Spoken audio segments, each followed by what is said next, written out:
then the question arises that in order to follow this journey of the mind in the form of Tiyata, Gade Para, Samgade Bodhisattva, we need to know what is the destination. We need to know what the destination is. The destination. So what is that direction which takes you towards the destination?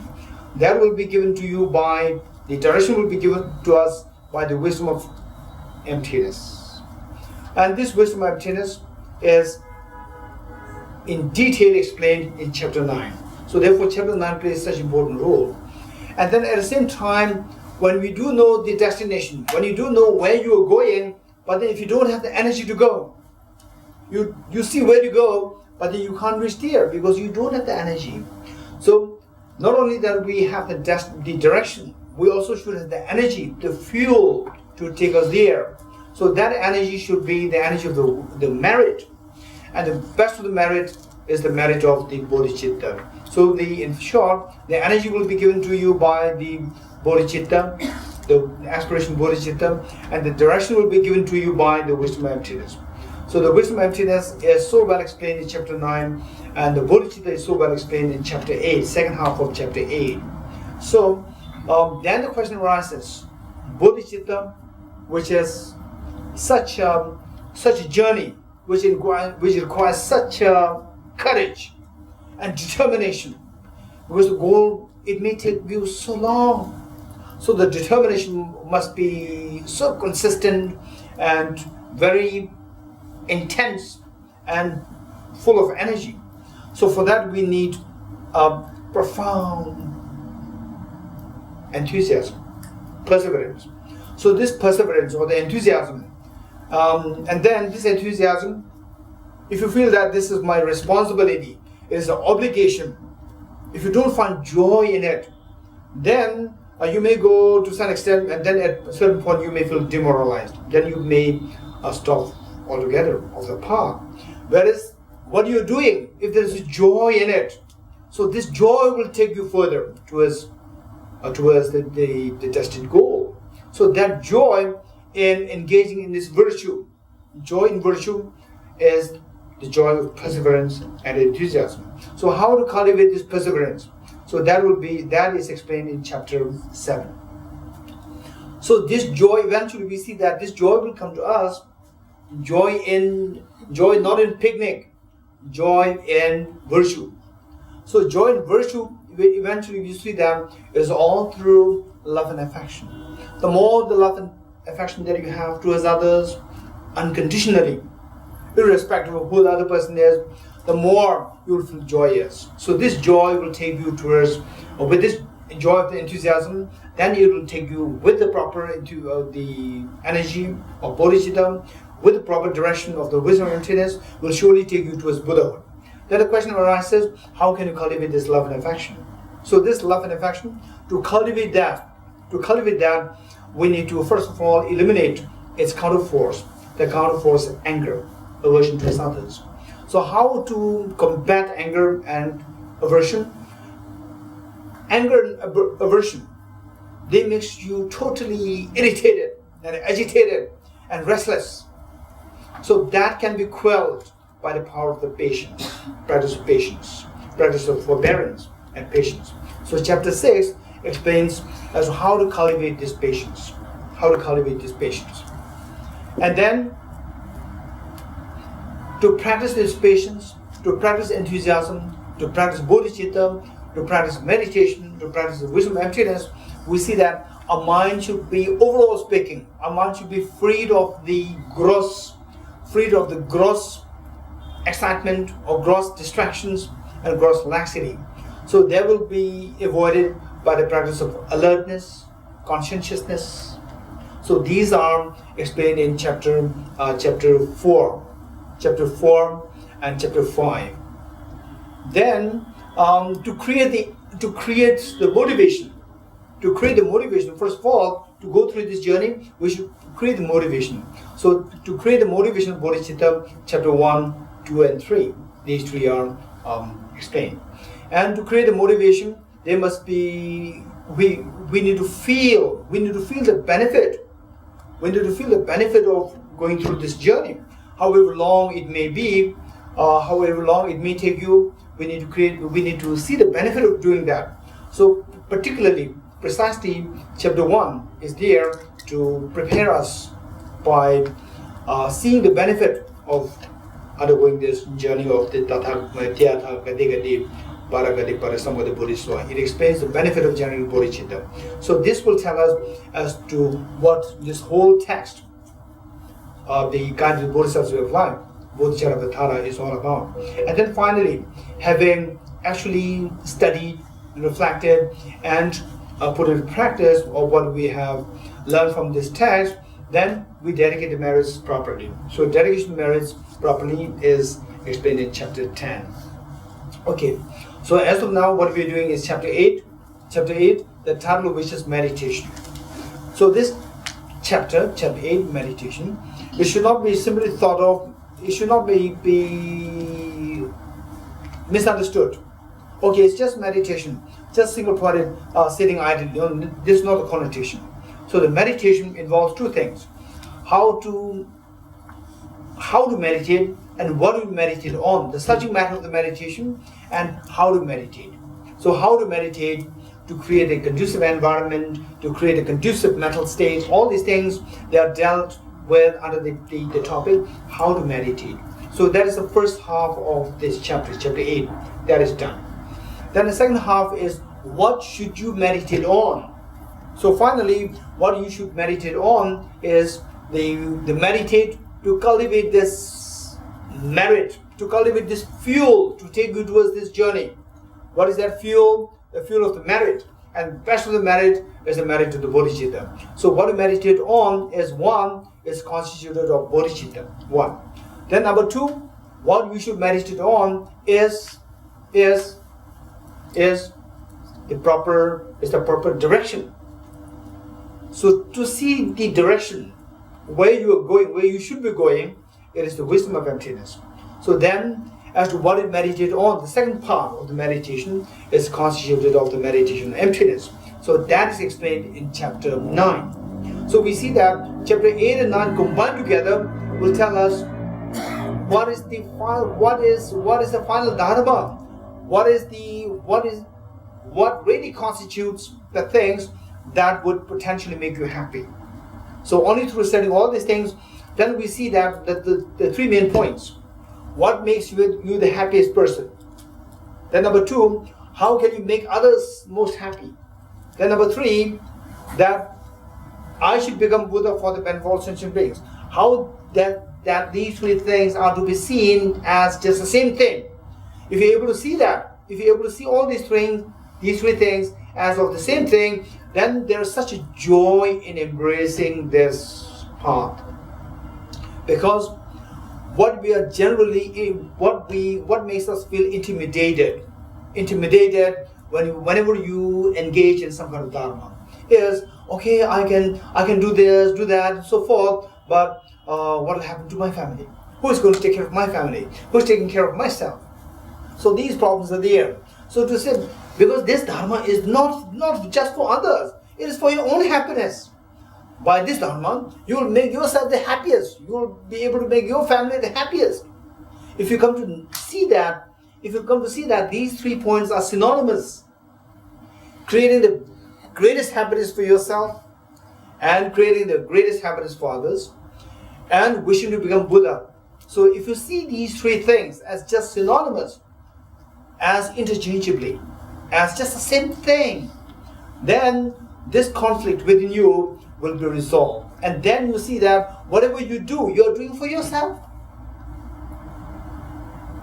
Say, just a generosity, giving 10 rupees to someone, or a generosity of love, someone who feels so lost and so demoralized, and then you console the person out of love, giving love. There's also great generosity. That is not just giving consolation and love for someone else. It is actually in the process you are making yourself the happiest person. And then say you are doing anything, say setting on fast. Okay, so I sacrifice my dinner, I sacrifice my breakfast. It is not that you are sacrificing something. You are actually extracting the greatest meaning, greatest happiness for yourself. It is not sacrificing. Sacrificing meaning you are losing something. You are not losing, you are gaining everything. So if you see these three things as synonymous, then you see that you see no contradiction in your engaging in the Dharma pursuit, and no contradiction between that and taking care of yourself and taking care of your family members. So this is how we should be able to see these three things as synonymous. For that, it will take little time. It will take little time, and but then it doesn't mean that if you remain idly, then eventually it will come. It will never come unless until you put effort.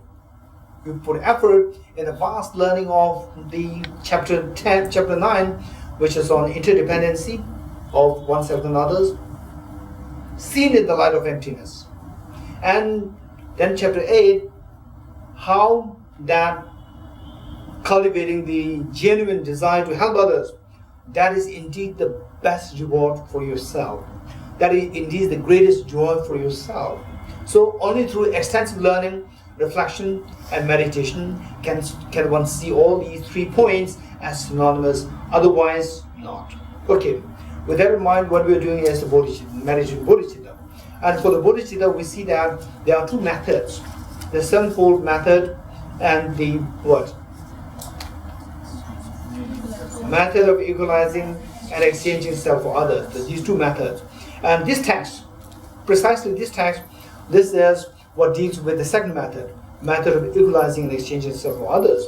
And then, say when we started this course, we already explained as to what are the 9 steps involved with this method of equalizing and exchanging the self for others. So we need to have, in our actual practice, we can't imagine that we are reciting each of these stanzas and reflecting on the meanings, and then we can't really actually do this thing on a daily basis, reciting all what is there on chapter 8. Instead, we just solidify all what is said in chapter 8 into 9 points, 9 steps. So at least we should have these 9 steps on our fingertips, and then be able to integrate whatever is said in during the post meditation. During the post meditation, you read this chapter. And then see what are the points which are meant to invigorate your meditation on chapter 1. They say step 1, and what points, which stanzas are to be integrated in to enhance your understanding of chapter 2. Let's say step 2, step 3, step 4, 5, 6, 7, 8, 9, 10, 9. Right? So this is how we are meant to be doing a meditation. And then after learning all these things, no doubt, it will give such a sense of mesmerization. It will really make you feel that, wow, this is amazing, this is such a brilliant. But then simply feeling a sense of amazement, reading once or attending a class once, this will not actually guarantee that the Bodhisattva will actually be born in you. So with this sense of amazement, admiration in the points indicated by the great Bodhisattva Shantideva, then if you implement them in the form of the 9 steps, then slowly you will see that conviction is growing in you. Conviction is growing in you, your love and compassion towards others also increases, and then the desire to become Buddha. This is the greatest gift that you can offer to your mother. This is the greatest gift that you can offer to your father. This is the greatest gift that you can offer to all your family members and to yourself. So that way we see that this is so important. Okay, with that in mind, now we are continuing reading from stanza 120. Okay, stanza 120. Thus, whoever wishes to quickly, is on page 109. Page 109. Okay, different up. 1 or 2 books here. Just raise your hands, those who do not have this book. Just raise your hands, those who do not have this book. Okay.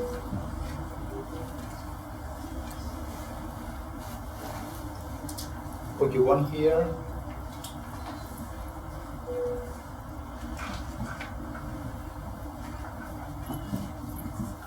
Okay, any other? Everyone is book? Okay. Page 109, stanza 119. Oh, sorry, 120. Page 109, stanza 120. Thus, whoever wishes to quickly afford protection to both the self and other beings should practice that holy secret, the exchanging of self for others. So, after studying all these stanzas, particularly from stanza 89, the same text, same chapter, stanza 89 down, seeing the benefit of cherishing others and seeing the demerits of cherishing oneself, then we see that if you really want to be kind towards yourself, if you're really kind towards yourself, the best thing is by making yourself the happiest. How do you make yourself happy? By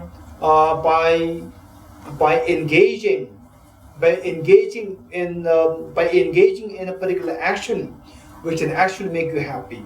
So what is that action? What is that action? It is through cherishing others. By cherishing others, it makes you the happiest. By cherishing yourself, it makes you the most miserable. This is essence. And then to gain a little bit of conviction in this, the question which I usually ask people is, just tell me, when were you the happiest? When were you the happiest in this very life? I'm not talking about your former lives. Former lives we may not remember. But in this life, as far as you could remember, in age, some people could remember their young age from age 3, some could remember age from age 4, some from 5, some from 6, and so forth. It doesn't matter. So from whatever year you are able to remember, you are able to remember of this life, just tell me, when were you the happiest? So all of us, most of us will agree, with the exception of 1 or 2 people who might have little difficult childhood. Otherwise, most of us will agree that when you did not have any responsibility, say when you were age 5, 6, when you had no responsibility, even there's someone else putting on your clothes, feeding you with milk, food, these things. You don't really worry about anything. If you go to school, you don't want to go. So that is the point when you're in the mother's laps. That is the happiest moment. Or when you're with the father, when you're with the mother, that is the happiest moment. Okay. So tell me, why is that moment the happiest? So the whole question, how we started with this task, is that the final meaning of a life is to make yourself the happiest. Right? Dharma. We are not to take dharma as the most important thing. We are to begin by asking the question, what are you seeking? Begin from this. Don't say that dharma is the most important thing. Just begin with this question, what do you want? I want happiness. What degree of happiness do you want? If possible, the 100% happiness. So this is how we began. And then the Bodhisattva Shantideva, he's saying that if you want to be happy, cherish others. So cherishing others, which we call as the dharma, that is not for the sake of dharma, it's for the sake of your own happiness. With that in mind, we see that in our life experience, in the experience of our own life, we see that when we were the happiest, when we were aged like 5 or 6, with no responsibilities, and everything's been taken care of your mother and father, and you are in the laps of your father and mother, that is the happiest moment.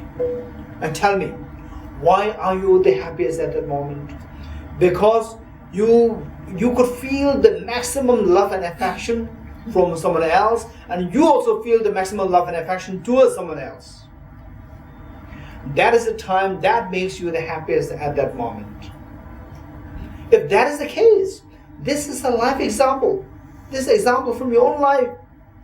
Then if you can expand this love and affection that you feel towards your parents those days, when you were so vulnerable, if the same love can be expanded towards all your family members and everyone in your neighborhood and everyone in India, then imagine the kind of the joy that you will have be multiplied. And if you're able to expand it towards all sentient beings, because the number is infinite, the joy that you feel is going to be infinite. So we are all looking for what is known as 100% happiness. In other words, it's the infinite happiness that we are seeking.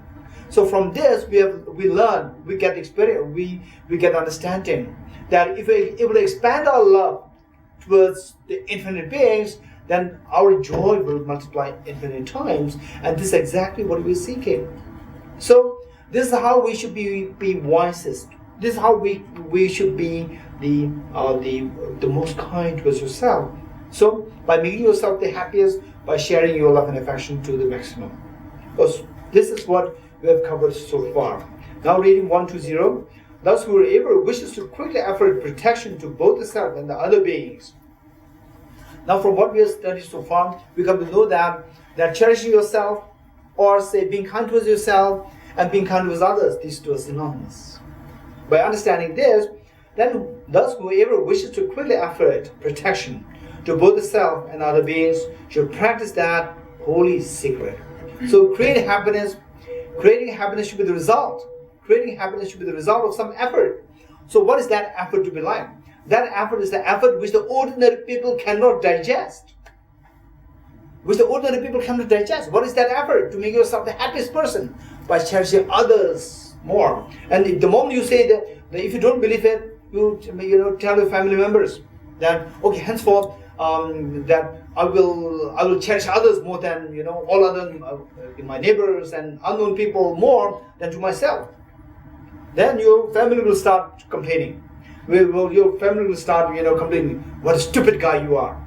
Which means that they cannot digest this understanding. They cannot digest this treasure. Because they cannot digest it, this teaching is not to be explicitly taught towards anyone. This teaching is to be maintained secret.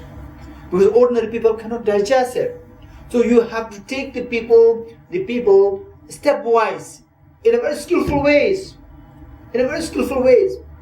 Say, if somebody says that, oh, I want happiness, I'm under depression now, then don't say that cherish others. Because for that person who is in depression, depression is because of someone else creating depression on that person. So now you are wanting me to have more depression. You want my enemy to be more happy. So that makes me even more depressed. So rather than saying that, you have to tell the person. You might have to begin by saying that, oh, who is that person who created depression on you? And that person, that person is terribly bad. We have to start from there. Don't say that person is so kind to you, right? So only if you are able to extend love and affection towards this person, only then you will be the happiest person. Then the person will say bye-bye to you, right? So the person cannot digest what you are saying. So since that this teaching is something so profound, therefore this teaching is referred to as the secret. The secret panacea. Secret, at the same time, the final panacea to heal all our problems. So it says that you should practice that holy secret. What is that holy secret? The exchanging of self for others. Cherishing others. Exchanging self for others. How? So far we have been cherishing oneself more than to others. Now instead of cherishing oneself more than to others, you start cherishing others more than to yourself. One. Then so far we have been oblivious to others more than to yourself. We have been so oblivious to others. Instead of that, you start being oblivious to yourself more than to others. So it doesn't mean that you're going to suffer now, because nobody is going to take care of yourself. Even you are not going to take care of yourself. This is not the case. In the process, you get the maximum happiness. Okay, 1-to-1. Stanza 1-to-1. Because of attachment to my body, even a small object of fear frightens me. So who would not revile as an enemy to this body that gives rise to fear? Okay. And now, if you examine, if you reflect, if you contemplate deeply, we see that what you are unhappy about. What we are unhappy about is say we are some people, they are so keen to come to Tibet House, right? And yet, then he may go till late, like 8, right? Sometimes, and then it's going to be too dark, and then I cannot, difficulty going back. Okay, and then he may go too late till then. I might not get the dinner on time, right? And then I have diabetic problem, so sugar level problems there. I have this problem, that problem, and so forth. So we see that this is just one small example. We see that many of the obstacles for us to actually, from what we have theoretically learned so far, what we have theoretically, I'm not saying experientially, theoretically what you learned here is that if you want the maximum happiness, we cherish others. If you don't want suffering, don't create suffering on others. If you want happiness, give the maximum happiness to us others. This is what we have theoretically learned. But at the same time, in practical terms, still something is holding us back, not allowing us to engage in helping others. Although it is meant for giving you the maximum happiness, but something is holding us back. So what is that thing? So as I said earlier, if I have some money here, and if I give this to others, because I went to Tibet House and I learned this Bodhisattva Shantideva's text, and he says that you have to give everything for others. If I give everything, who's going to take care of me? Then I might have problem with my health issues. Then who's going to take care of the medical facilities? Then who's going to take care of my the food? Who's going to take care of my bills and all these problems? You are seeing that? So there are things which hold you back from actually engaging in this sacred practice. And then tell me,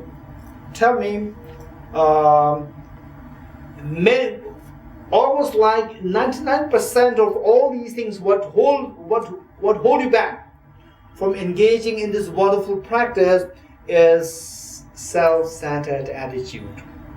Self-centered attitude primarily associated with your body. Then I'll not get food on time. Means food needs food. Your mind does not need food. Physical food is what your body needs. And then I may become sick. Again, it's physical body. So we see that we tend to. It doesn't mean that we have to deny, we have to neglect our body. No, it doesn't mean that. But see how much your body needs the food, how much your body needs the luxury, right? And what is that which we are in excess? We're excessively doing that, overly doing that. See, and in the process of doing overly to your body, then so much time is wasted, so much problems are created. Right? And because of this excessive thing that you're doing to your body, then we tend to those people who are in favor of that, you are happy, you feel attached to them. Those people who are not so much in favor of that, you feel angry towards them. So anger and attachment ultimately arise, and because of which then the fights, conflicts, disputes, all these things happen because of that. Right? So therefore, this body, we have to know, just explore that what problems we have and see if these problems, they're connected, how they are related to your body. And then the body has to be taken care of. You have to take care of your body, but not to the extent of creating problem on you and creating problems on others. Right? Okay. Sorry, Geshe. Yes. Throughout this text, there's a lot of emphasis on, like you say, the body. Yeah. The whole bodhicharya. Is this because to dislodge the concept of self-grasping or self-centered attitude, and what does this relate to tradition? Exactly, both. To disarm self-grasping and self-centered attitude. You're right. The body is taken as also. Body is the one which makes us feel more. Which body is a factor which creates this. Which is the one responsible for creating the self-centered attitude the most. Yeah.